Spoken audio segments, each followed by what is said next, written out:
Bueno, para comenzar a hablar de los exo y endogrupos, se ha de plantear la teoría de la identidad social, la cual fue postulada en los años 50 y diferentes autores a lo largo de la historia han dado sus postulados en relación a esta. Bueno, esta teoría nos plantea que la pertenencia de un individuo a ciertos grupos o categorías sociales aportan aspectos importantes para la identidad del sujeto. Más adelante, Ludwig Berger y Thomas Luckmann dicen que la identidad es un fenómeno que surge de la dialéctica entre el individuo y la sociedad. Por otra parte, los tipos de identidad son productos sociales y elementos relativamente estables de la realidad social objetiva. Frecuentemente, la identidad de una persona se genera y se activa al establecer contacto con otros grupos que producen sentimientos de pertenencia al propio, lo que trae como consecuencia unos procesos de identificación muy complejos. A su vez, la identidad social revela aspectos tan importantes como a quién se representa, en nombre de quién se habla o actúa y los intereses que está dispuesto a defender o combatir. Todos ellos, los anteriormente nombrados, son claves en la dinámica de la sociedad, a través, por ejemplo, de formaciones de líderes o el comienzo de movimientos sociales. Y ya por último, para hablar de la identidad social, se ha de decir que dota a los individuos de la pertenencia a unos otros y al mismo tiempo que los diferencia de unos otros. Y aquí es donde pasamos a hablar de los endogrupos y exogrupos.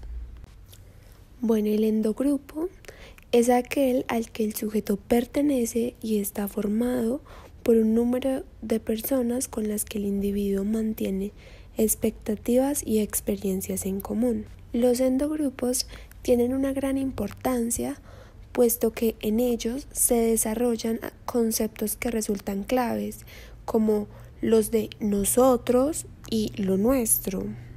Los endogrupos pueden ser formales, cuando su pertenencia está más o menos institucionalizada y tienen criterios predeterminados y en sus manifestaciones externas suelen utilizar determinados símbolos como carnets, uniformes, insignias o cualquier distintivo reconocible. Por otro lado, se define a un endogrupo informal cuando sus actividades realizadas son temporales, poco relevantes y no poseen una estructura organizativa.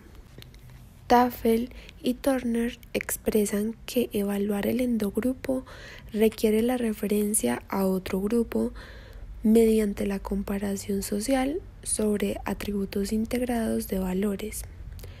Esto produce la diferenciación y la creación de representaciones que dotan al miembro del endogrupo de una medida que le permita buscar aquel elemento que le proporcione una superioridad de cualquier tipo con respecto a los otros grupos.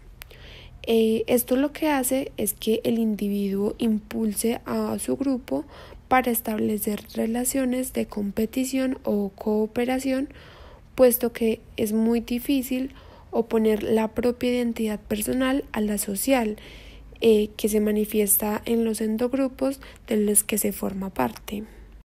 Los endogrupos cabe resaltar que están mediados por todo tipo de relaciones interpersonales, como pueden ser las relaciones familiares de padre, madre, hijo, hermano o amigo, o las relaciones como de posicionamientos específicos como heterosexual, homosexual, simpático o agresivo, las afiliaciones o compromisos religiosos o éticos y políticos.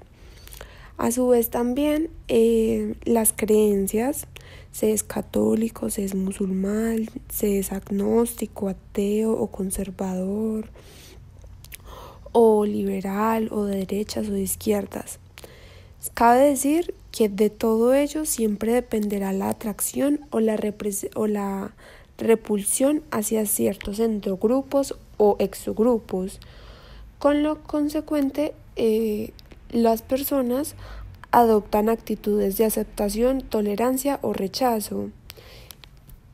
Estas actitudes tendrán una gran importancia en la toma de decisiones ante situaciones de conflictos, ya sea en el ámbito cercano o en las relaciones internacionales.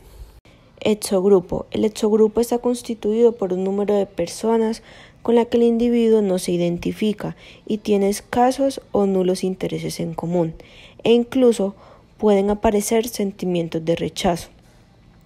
El sujeto no tiene lazos de pertenencia y, en muchas ocasiones, su percepción está influenciada por los estereotipos. Con respecto a ellos, desarrolla un pensamiento y un lenguaje percibidos con el concepto de los otros. Pueden ser también en la misma línea que los endogrupos informales o formales. Exogrupo. El exogrupo está constituido por un número de personas con la que el individuo no se identifica y tiene escasos o nulos intereses en común, e incluso pueden aparecer sentimientos de rechazo. El sujeto no tiene lazos de pertenencia y, en muchas ocasiones, su percepción está influenciada por los estereotipos. Con respecto a ellos, desarrolla un pensamiento y un lenguaje percibidos con el concepto de los otros. Pueden ser también en la misma línea que los endogrupos informales o formales. Conclusiones sobre el tema.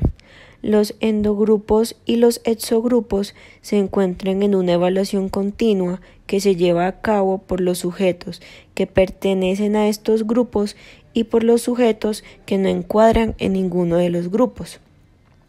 La afiliación al grupo tiene que hacernos ver a los demás miembros del endogrupo similares a nosotros e igualmente de agradables.